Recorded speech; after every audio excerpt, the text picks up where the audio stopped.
Okay. Today, the format is something different than you may have done in class before. The topic, obviously, is the book Big Fat Lies by Dr. Glenn Gaser.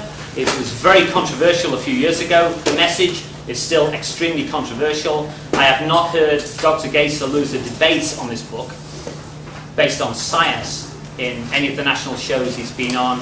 And his understanding of biochemistry, exercise biochemistry, nutrition, I think is first rate. I hope all of you, by this stage, have read this. Let me explain the setup for today. We're going to work in groups. These are the jobs. Judge, my job. Okay? But I don't get to wear the white coat today. Some of you will. We're going to have Dr. Ivory Tower,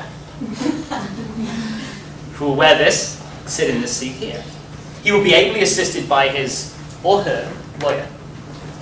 Over on this side, we'll have the plaintiff. Something nasty will happen to the plaintiff. Based on Dr. Tower's advice, the plaintiff will have their lawyer. We'll be in groups of 4.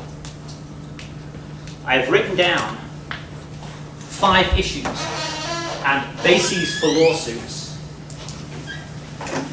Don't worry that we've got a filming crew here, by the way. This is just it adds to the the drama and the impact. Had the O.J. Simpson trial allowed actually some filming, it might have turned out differently, but maybe not. So what I'm going to do is I'm going to allow you to parcel yourself off in groups of 4. Okay? We're going to take it in turns, obviously, but we'll start and we'll go in sequential order with these questions and points. What I've done is I've created some scenarios here, and I'll read a couple. We'll go through them later, and I know you're all very capable of reading, I hope. Okay. An example of a scenario. Number 1. On the basis of the Metropolitan Life Tables, Dr. Ivory Tower has declared you to be overweight. Don't take offense. It isn't you up here. It's your persona. You can step outside yourselves. If you say silly things, it isn't really you saying them. It's, the situation. Okay? Has declared you to be overweight and recommended that you undergo a crash diet. No mention of exercise. Very low calories, less than 800 per day, down from 2,800, which is your normal. Basis for the lawsuit. The low-calorie diet has destroyed your life. Low blood glucose has caused you to crash your car into your house. Various other things. Embellish. Be creative. Pull information in from the book. Pull information in from common sense. K-State is one of the great things about K-State, as I learned when I came here, was that you can debate like nobody else. Okay? This is a debate. Okay, now, it should be based on fact, but there again, you've got the legal community in here as well. So there may be a little sloppy stuff going on. That's fine. What I expect is a good dialogue. I expect points to come out from the book in evidence for, against, and some lively discussion. At any time you can confer with your lawyer in private, but not for too long. Each group will get 10 minutes. Okay? At the end of that 10 minutes, I will throw it on the mercy of the jury to make a decision. There will be a 1-minute jury polling process where the chairman or woman of the jury solicits opinions from the jury, and I will then ask for the decision. Guilty, not guilty, on behalf of Dr. Ivory Tower, and you can recommend a sentence, whether it's one of his or her own diets, whatever you decide. It has to move quickly. No long pauses. What I'm going to do for the next 10 minutes is I'm going to distribute these to defined groups. We're going to have 5 groups today, and the folks that don't get one, don't be crushed today because we're going to pick you up on Thursday. There just isn't enough time to do a proper job with everybody today. So what I'd like to do is parcel yourself into groups of 4 now. So standing clusters of 4, I'm going to give each one a question. You'll talk about it. You'll decide who's going to be the doctor, who's going to be the plaintiff, and who are going to be the lawyers. And you'll come and sit in the seats accordingly when I call on you by group number.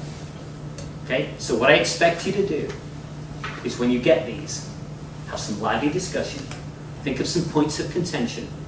You can hide them from the doctor if you want. If the plaintiff wants to keep them away, or vice versa, that's okay. It's your group dynamics. But when you come up here, I need something lively from you, and I need it based on the book.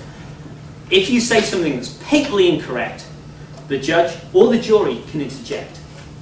If something clearly is left out, the judge or the jury can come in and make a statement. Okay? Everybody clear over this? First one will be a bit of trial and error. Well, it's a trial and error, isn't it? But anyway, hopefully not too much error, but we'll see. And we'll see how this develops and envelops. So, groups of 4. Once you get these, you've got 10 minutes. Take your pick. Okay, so again, who doesn't have a group? Hand up if you don't have a group. Or Amy. Okay, for this session, you 3 are going to be chairpersons of the jury. Okay? And you actually have knowledge of all the questions. 6 months. And That's not going to be anything to know. Any other issues or questions? We need to shrink it down. We need to shrink it down. I'll be here.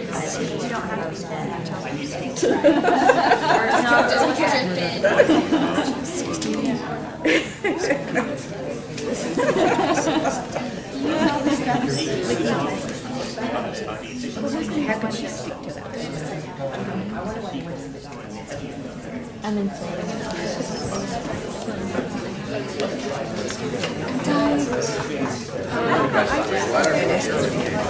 Coming up with new things. Who was the metabolic plan 2020?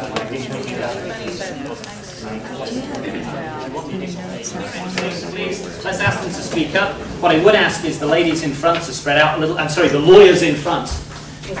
Again, it's Dr. Ivory Tower, Madame the plaintiff, and their legal representatives. The issue before us, ladies and gentlemen, today is that on the basis of the Metropolitan Life tables, Dr. Ivory Tower had declared the plaintiff to be overweight and recommended that they undergo a crash diet. No mention of exercise. Very low calories, less than 800 per day, and you were consuming, I believe, about 2,800 per day. So crash diet.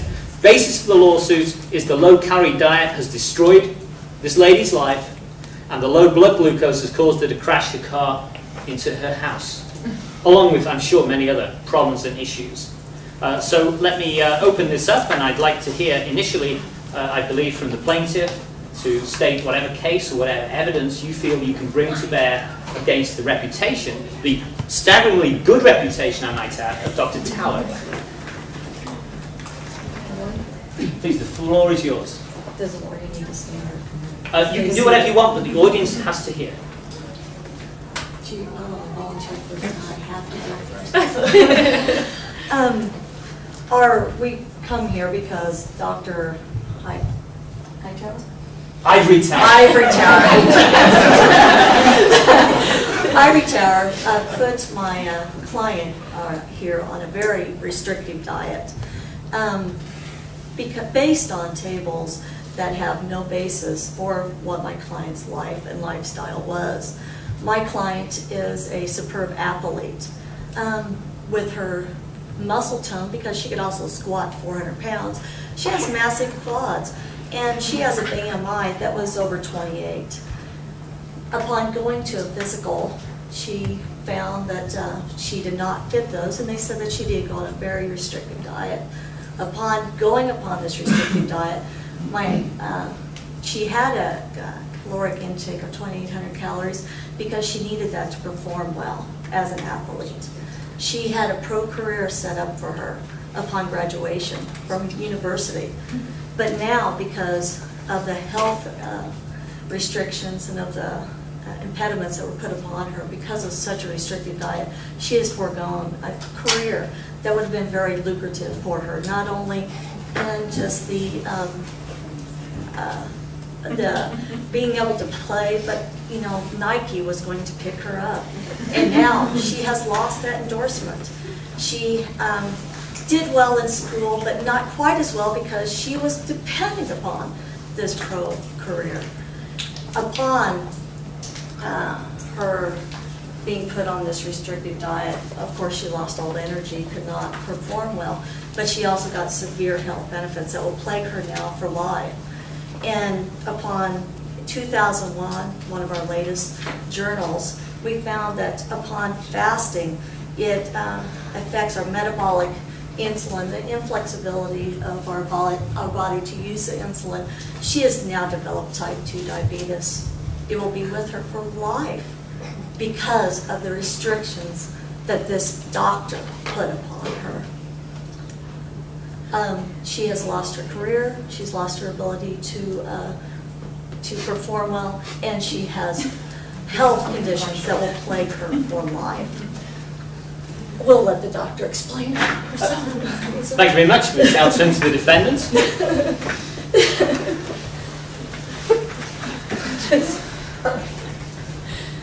Miss Liz Wagner came to me. She was a superb athlete, but she has sustained a shoulder injury, and in her despondency, she gained much weight. We were able to assess with a BMI that she had a BMI over 28. We all know from current protocols that a BMI of over 28 poses an inherent risk for her. I took caliber measurements. She also had increased adipose tissue subcutaneously. These two are problems associated with health risks. And so, the current protocol, taught many years in medical schools, are that we reduce weight in order to enhance the health of our patients. Based on these, I put her on a restricted caloric intake. Her health risks were far outweighed any problems associated with being in a low caloric state. We must get her BMI down below 28. Heinous 2, the guidelines for that recommend BMIs 26.3 and below for a woman. Ideally for a woman her age, about 22. So she's well beyond the guidelines. And in fact, we did a glucose tolerance test on her. She is not insulin resistant at all. I don't know where you got her facts. Well, let me throw this over to the plaintiff. Yes. How do you respond? How do I respond? Do you like being this way, Miss Wagner? Well, Excuse me, out of order. The jury is instructed to strike that remark from the record. well, I, being an athlete, am very in tune with my body, and I'm very concerned about my ability to perform. And since I did have shoulder surgery and I was a little limited on my ability to work out and do some things, I did gain a little bit of weight, but I do excuse me, I do work out, you know, I continue working out, and I tried this diet, and I just, it has caused severe problems, and I've gained it in my hips more, you know, and it shows that that sub-Q fat is not quite as bad as the visceral fat, correct? Mm-hmm. So anyways, this has caused great problems in my life, and I crashed my car, and I'm very upset about this, and we're going to sue for it. So. Okay, one of the bones of contention that I see immediately is the issue of the diabetes, and has your client undergone a glucose tolerance test? Yes, she has. We got a second opinion. This doctor assumes. Sorry about that.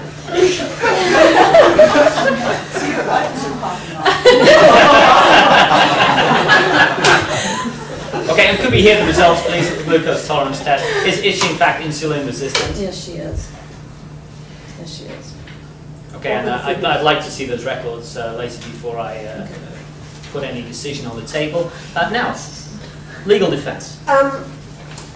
We suspect that Liz has had some psychological distress related to her inability to continue her physical activity and she's worried about her future as an athlete, and it's probably a lesson to us all that we should study harder, not rely on getting an athletic scholarship to continue.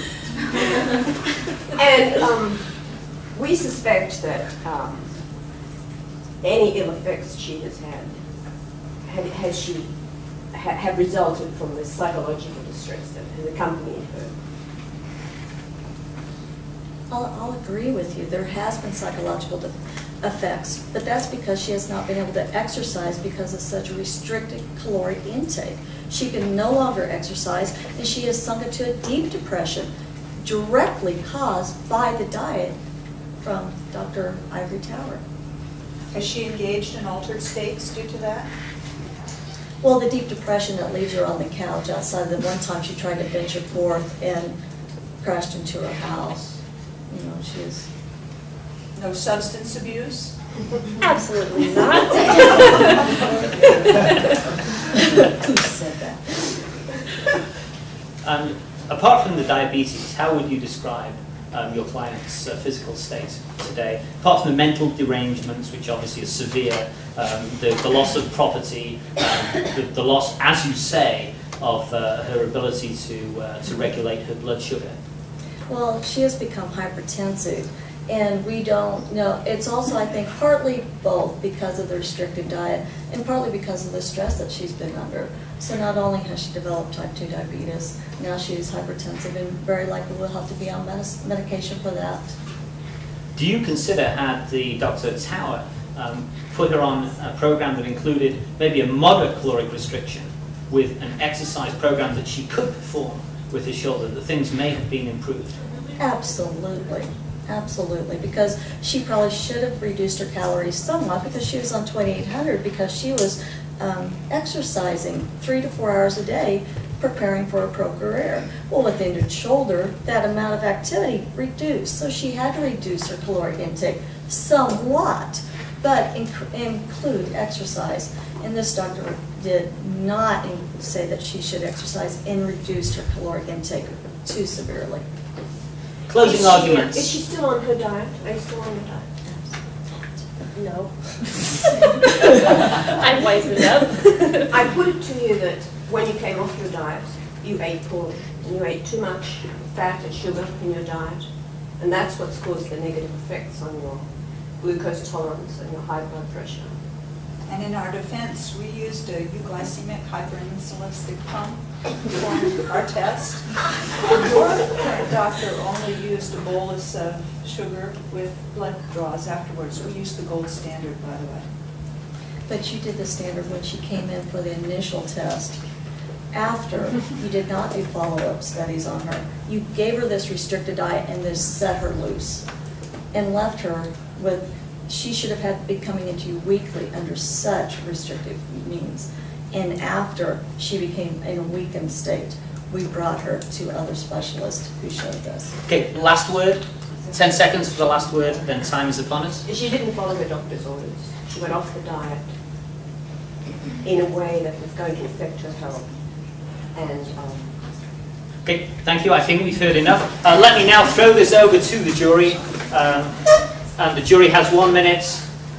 You may confer with the jury four-lady, and we'll hear from you in about 45 seconds. Please poll the jury. Dr. Tower was guilty like 20-something to 1. Some of you are my students. In that case, I think trying to influence the jury should be harshly punished. I think, ladies and gentlemen, we need to send a clear message here. That's blackmail. And I think an incarceration period of not less than 5 years should be enforced. Getting a PhD. Somewhat like getting a PhD, and the reading provided in her cell should probably include this book, and her parole be contingent on her answering questions and actually being able to defend the information in this book. That was an excellent first one, thank you. Yeah. Big hand for I'm sorry.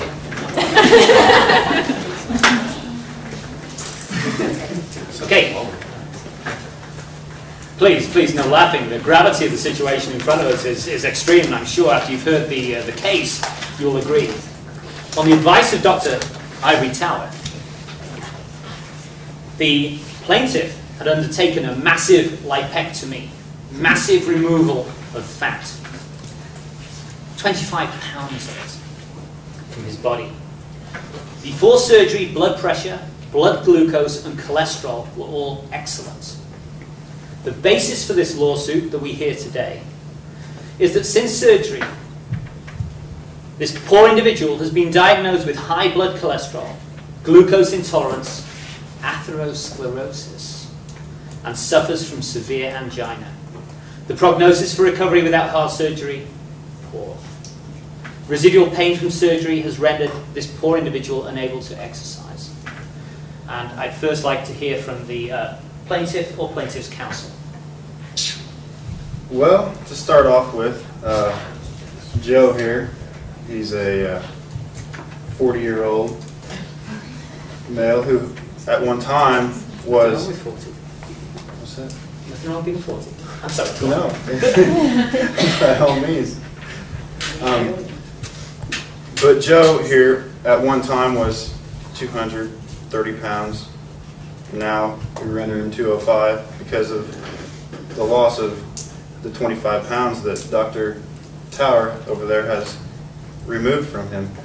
And being 230, he's used to be a regular exerciser.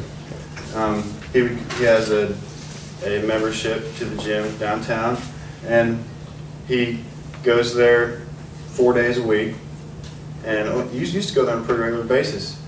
But now, from the information and the diagnosis that Dr. Tower has granted him, he has had to go through this lipectomy because, I mean, Joe had no idea. I mean, because he's never read this book here, so he doesn't know that 25 pounds of subcutaneous fat could actually be very detrimental to a person's health. Taking it away could be detrimental to his health. What did I say?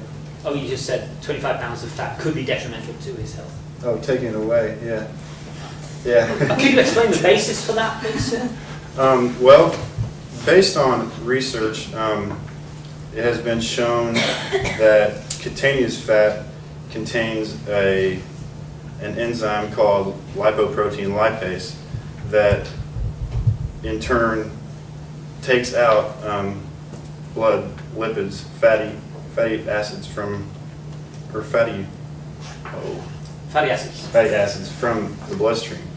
So, and that in turn decreases visceral fat, which is considered the bad fat. Was any of the visceral fat removed in the lipectomy? No. Let me turn it over now to the defendant and the defendant's attorney. Anything you'd like to state?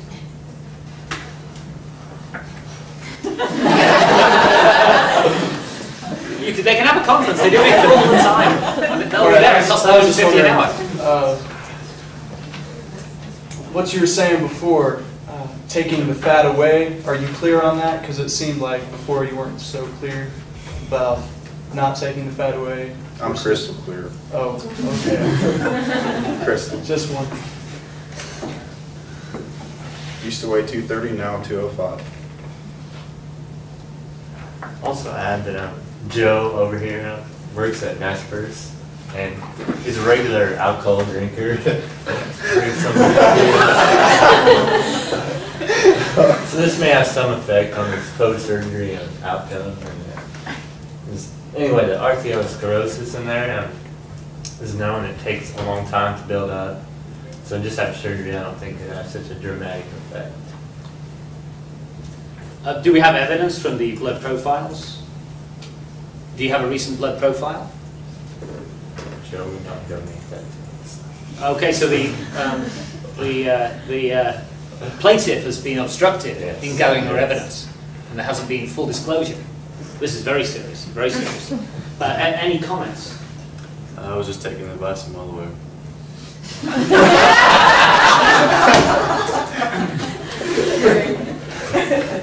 Okay. I need to ask the legal profession here, though, is there any evidence that fat on the body, subcutaneous fat or visceral fat, can be good for you, that can in any way help the longevity and the disease-fighting capabilities of the patient?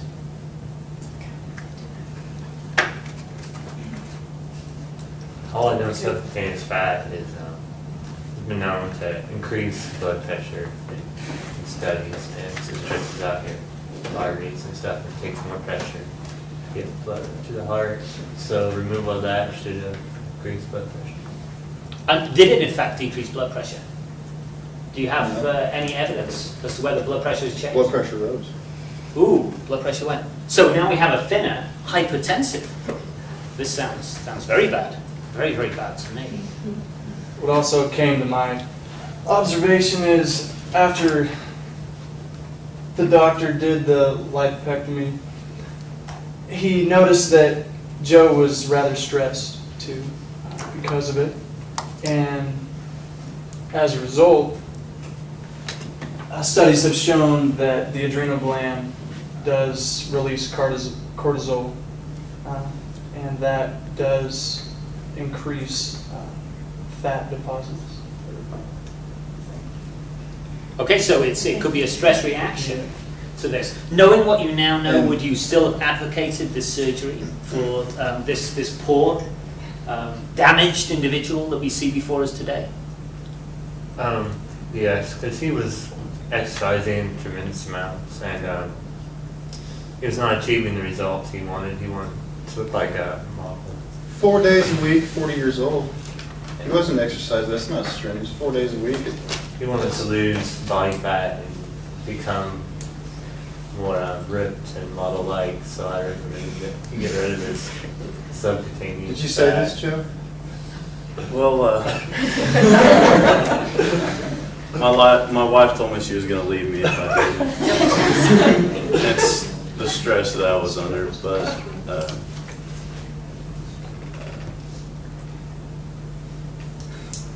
So you were under stress because you wanted to lose the weight, or you were under stress after you lost the weight? Before and after? I was under stress before I lost the weight. After I lost the weight, I was under stress when I was diagnosed with all these bad things now that as a result of the 25 pounds of fat that they took off. Also known that And now I'm going to studies, have heart surgery. he was determined clinically obese compared to insurance and tables and So stuff. as far as we know, the process of atherosclerosis was already in process. Is it? But I believe we did have a scan though, a dye dilution scan initially to show that Joe's vessels were in fact clean as of 3 years ago. Do you have the paperwork of the doctor that did Well, it definitely wasn't him. I will take that under advisement, and it definitely wasn't him. Okay, closing arguments. Defense.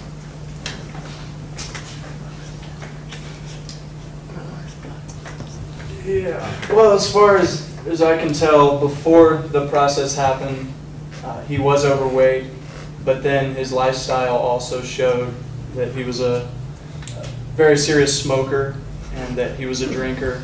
He had lots of stress, and so therefore Don't forget the wife that's going to leave him. he was very close to the process of developing heart disease before it happened. Just didn't quite show on the reports done before. So that's my closing argument. The prosecution?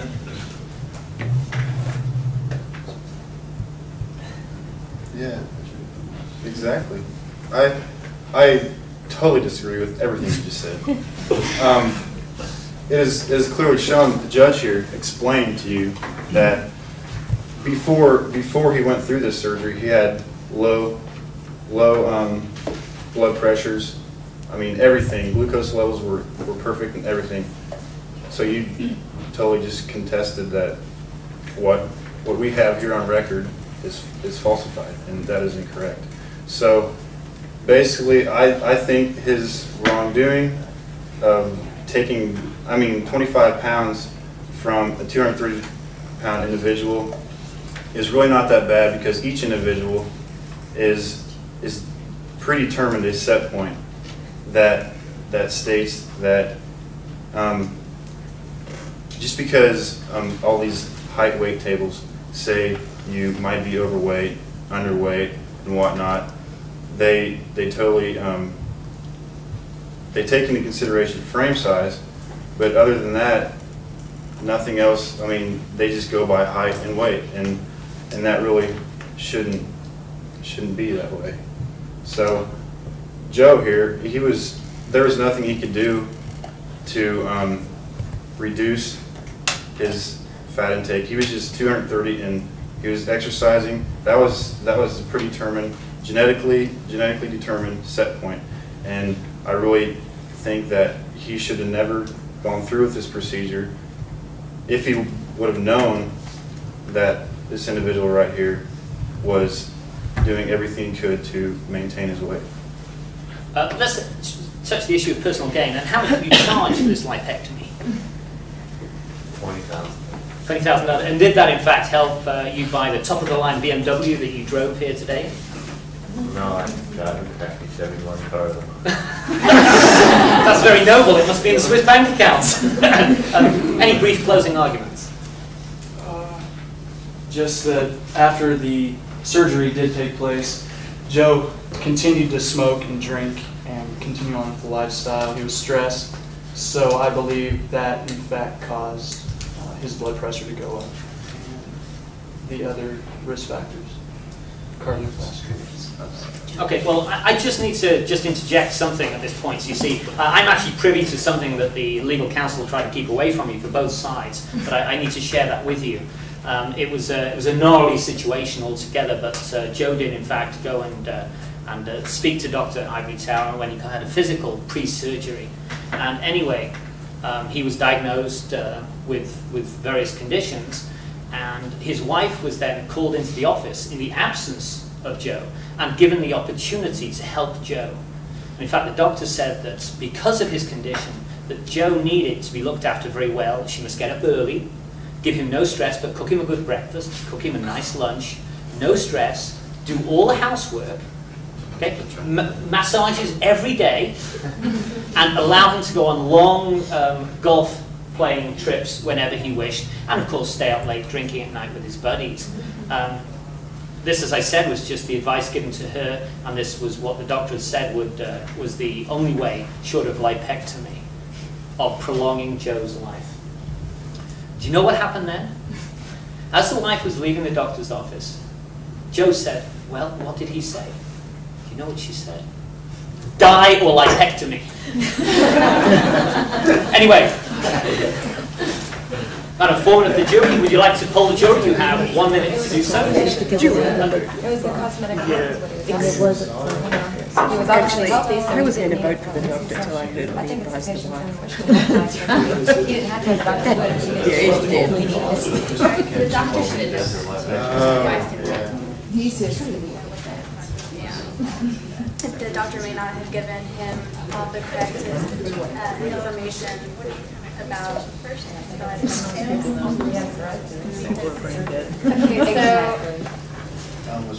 against Dr. Gazer. Against his argument. Tower? Oh, Gazer. Who wants to convict Dr. Gazer? Who wants Dr. to Tower. Dr. Tower. Okay, Dr. Tower. I'll convict. Well, Joe's stupid. Joe's sorry, Joe. Joe's stupid, but we have to protect It's his him. persona, Well, Joe. doctors are supposed to protect the innocent. That's right. I'm voting. It's exploitation. We're really voting for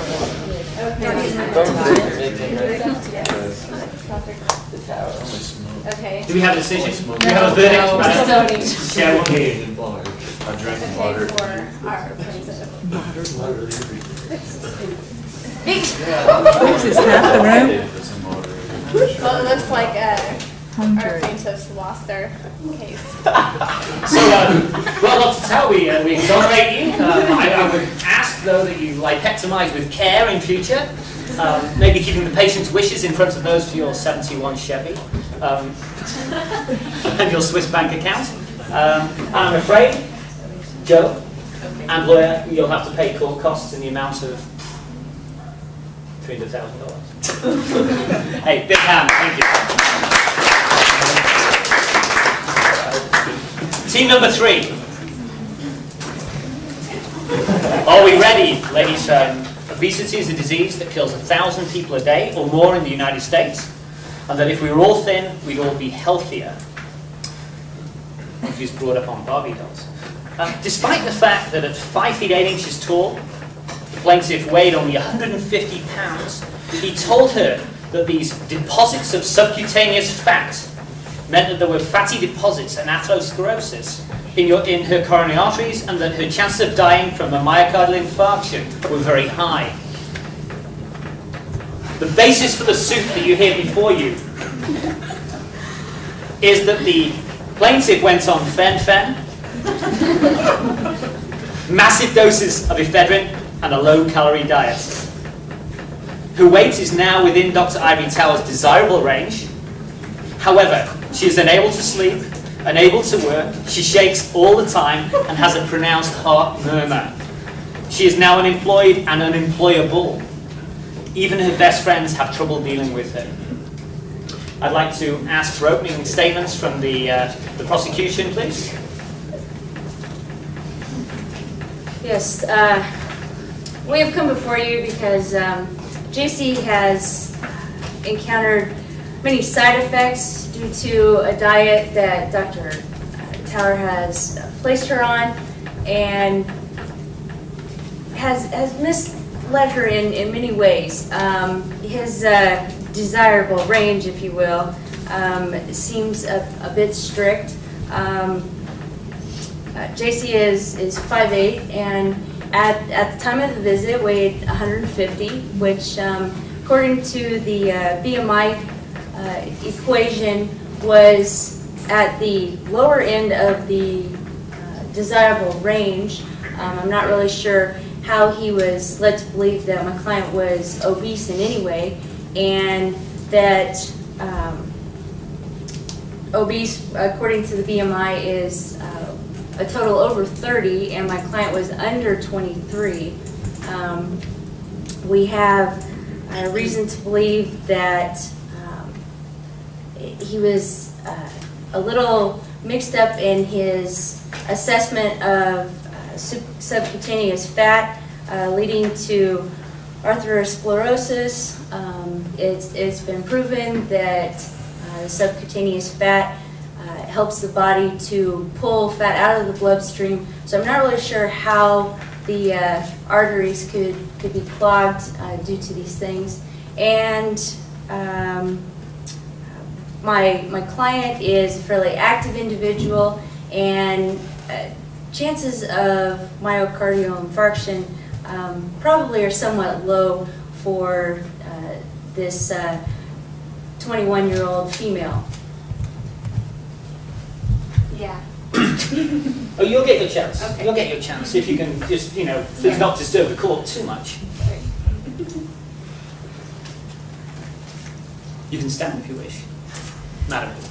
As you all know, my client, Dr. Ivory Tower, is an upstanding citizen and has been very dedicated in his doctorate work. And he takes his work very seriously and tries to do his best for every patient he sees. In this case, he used the height and weight charts that have had many years of research behind them. And they showed that his client was overweight, or obese, actually. And so by these standards, he chose a protocol that he felt that would work best for her.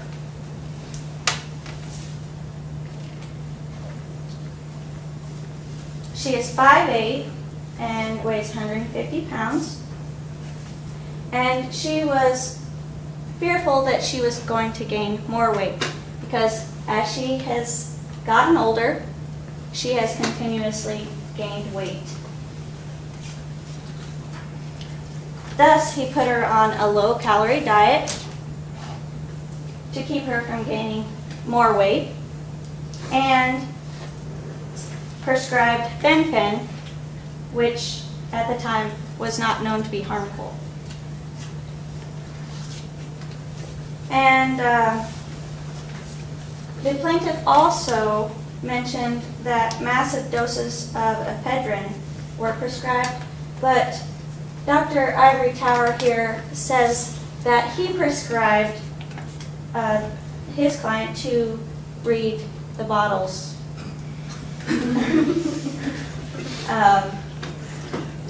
Labels and go from the amount suggested on there.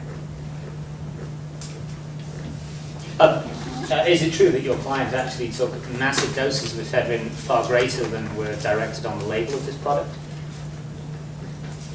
That's what it says.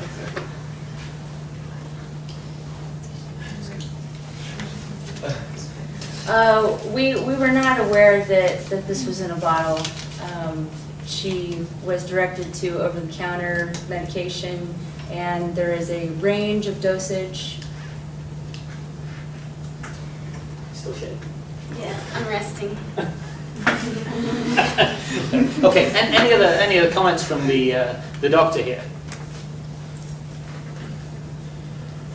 Just that, again, obesity has killed thousands of people, it's caused to kill, suspected to kill thousands of people all the time.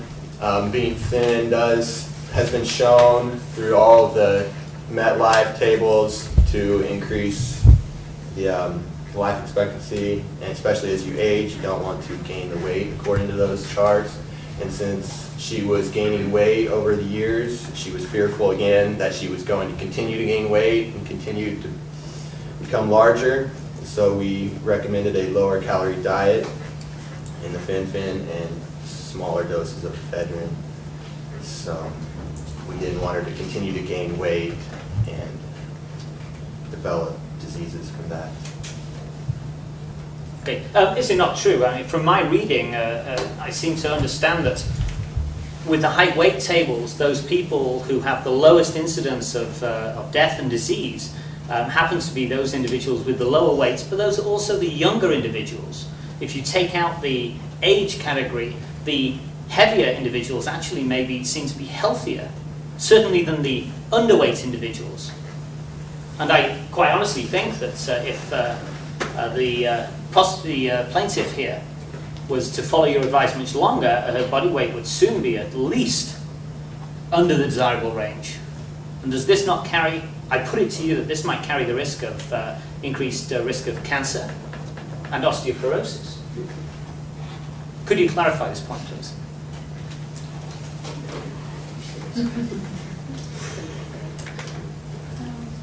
Well, we'll allow you a moment to consider that, but please, jury, make a note of this point. Prosecution, do you have any other statements to make? Yes. Isn't it true that in the 60s these so-called height and weight charts were modified because it did not take into account age and ranges of ideal weights? Could you clarify what you mean by an ideal weight? Ideal for what? Ideal for a particular person. Based on what medical evidence? We'll take athletes, for instance. You have athletes typically have more lean muscle mass, which weighs more than fat tissue. And if let's say there is an athletic individual that weighs 134 pounds and a non-athletic person that weighs 134 pounds, you would be led to believe that the fit individual is a little more healthy, even though they may be at 5 feet 3 inches instead of 5'6". Does the plaintiff wish to add anything apart from shaking? Well, you've ruined my life. And fen-phen, I did some research and found out that there's been a lot of lawsuits with that, and I'm kind of disappointed that you wouldn't know that as a doctor. That a lot of people that have been prescribed that have had problems like this before. So, yeah. Brief comments from the defendants and or legal counsel.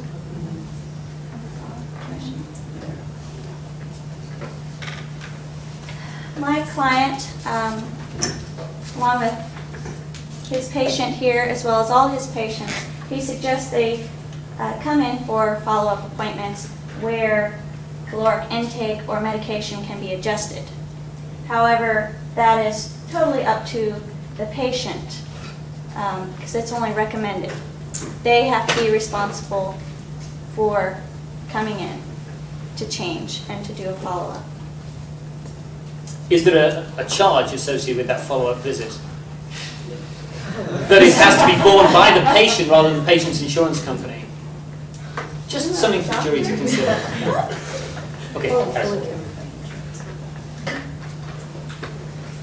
And at this time, we could have reduced medication. We would have known any problems that may have been occurring. However, the patient did not ever come back in. So in part, it is her fault too. And we probably would have kept her on a low caloric diet, although it may have been increased slightly after loss of weight. And this would keep her from gaining back the weight, which is very often done, which is more unhealthy than losing or gaining the weight in the first place. Does Dr. Tower have any closing points? Just that most insurance companies that we do deal with will help pay for the follow-up appointments that the clients are encouraged to set up and schedule. So. Okay, well, I think we've heard a very interesting case here, ladies and gentlemen of the jury. I feel that the medical position is based on very shaky ground. The scientific basis for the height weight charts that they presented, I see no absolute rock-hard, incontrovertible evidence that these have been subject to rigorous scientific scrutiny. It seems like they have added to the dogma of the century, possibly starting with the Barbie doll as the ideal physique and working from fashion and children's fantasies rather than from solid medical advice. All due respect to Mr. Dublin who developed those. On the other hand, we've seen a patient who, because of the medication, I feel has been able to get her life together. As you see, and the poor, distraught individual, I don't fully blame her for not going for follow-up visits because, quite honestly, I don't think she should be allowed out of the house. Okay. Turn it over to the jury, please. Amy, it's back on you. All right. Who wants to stay?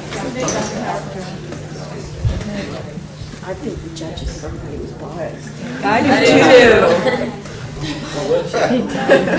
Big time. Everybody just be here. There's somebody the judge. Okay. Throw the case out. We did vote to convict Dr. Tower. Doctor, do you have a recommendation on the sentence that we should impose for this egregious crime? He needs to take fen-phen. Yeah. Okay, we so prescribe you a year of fen-phen and maybe massive doses of ephedrine. And no surgery allowed while you're on the drug. Okay, thank you, folks.